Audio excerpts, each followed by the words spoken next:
In Bannerlord, a huge concept that players want to see are banners. Players want to carry banners and flags into battle and allow troops to carry them as well. While this has not been implemented as of January of 2021, the banners are in the game and can be acquired through the cheat menu and then used in your normal save.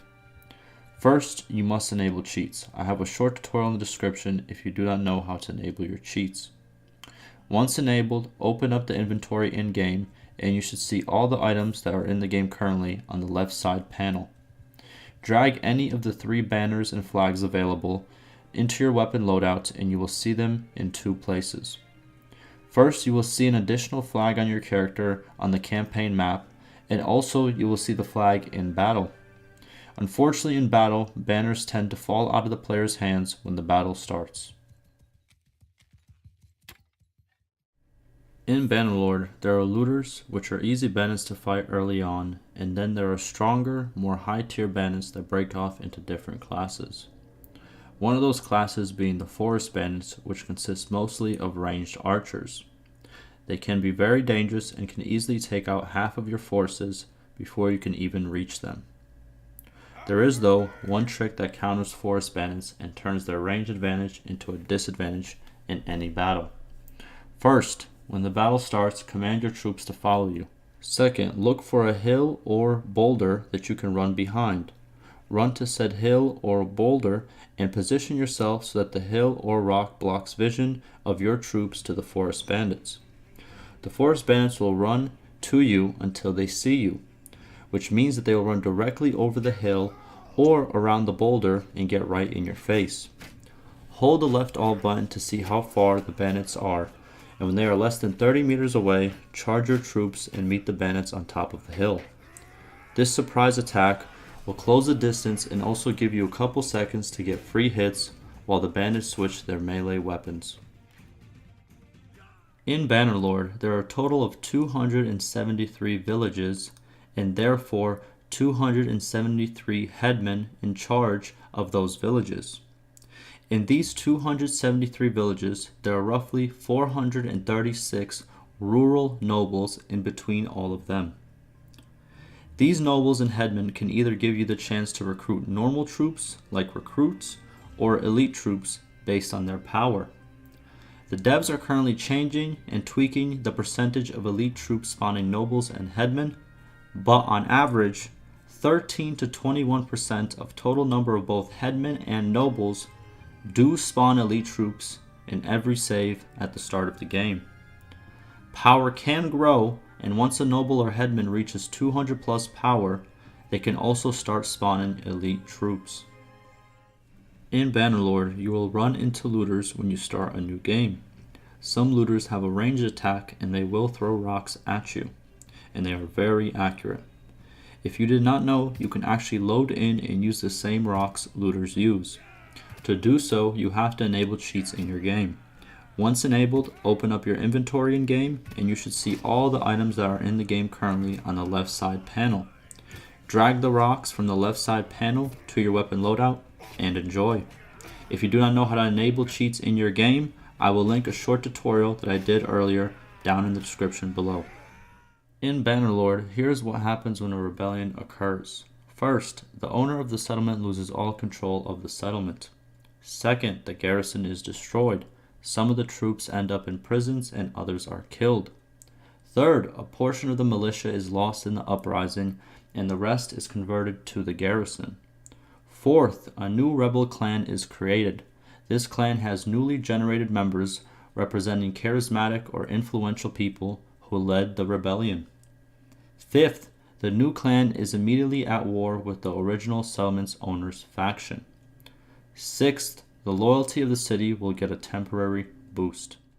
In Bannerlord, if you are playing as a trader, the Spring of Gold perk is a must-get perk. This perk gives you a daily 0.1% dinar interest on dinars that you currently own.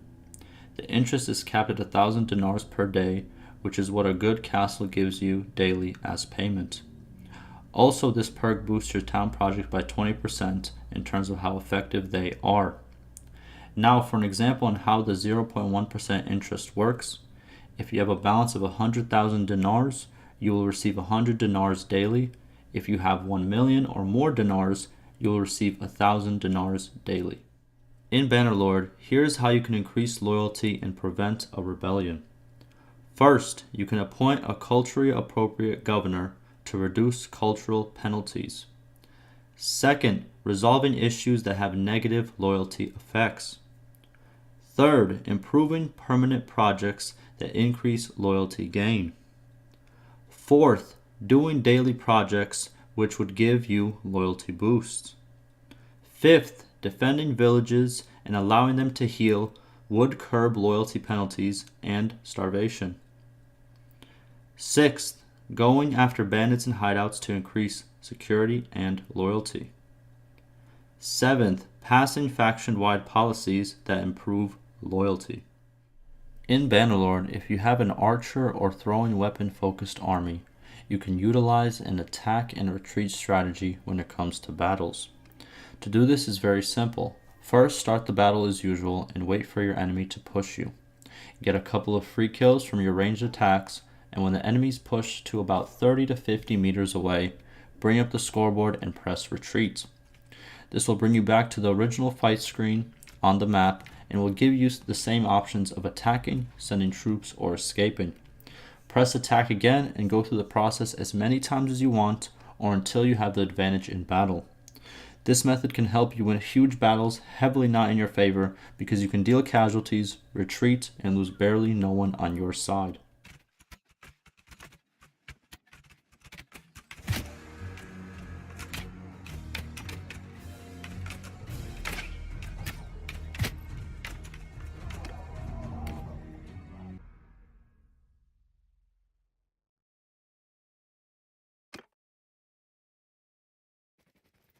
Circles! Move!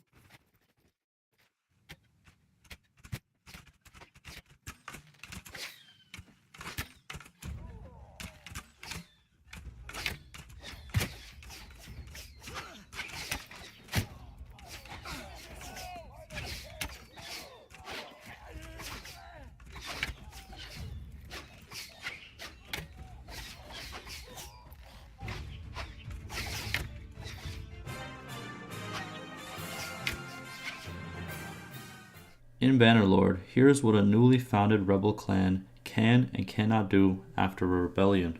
First, they cannot join any factions. Second, they cannot marry other clans. Third, if they lose their original settlement, they cease to spawn and eventually are destroyed. Fourth, if they manage to hold on to their settlement for 30 in-game days, they will become a legitimate clan, and then they can join, leave, marry, and perform other actions that a normal clan can do. In Bannerlord, rebellions occur when town loyalty drops below 15. There are ways to check your loyalty through the Kingdom tab if you own a settlement, but if you wish to find out how other settlements are doing, you can visit any settlement and hover over the top left statistics on the screen. Here you will find the current standing and expected change of each statistic, and also if the settlement is in danger of a rebellion, while hovering over the loyalty statistic. This is very useful because a recently rebelled settlement has a much lower garrison and militia count and is easier to siege and take over for yourself. In Bannerlord, daily troop wages go up by troop tier. Each troop tier costs the same wage currently. While you can lower the wages by using certain perks, the starting wages go as follow. Tier 1 is 2 dinars daily. Tier 2 is 3 dinars daily. Tier 3 is 5 dinars daily. Tier 4 is 8 dinars daily. Tier 5 is 12 dinars daily. And Tier 6 is 18 dinars daily.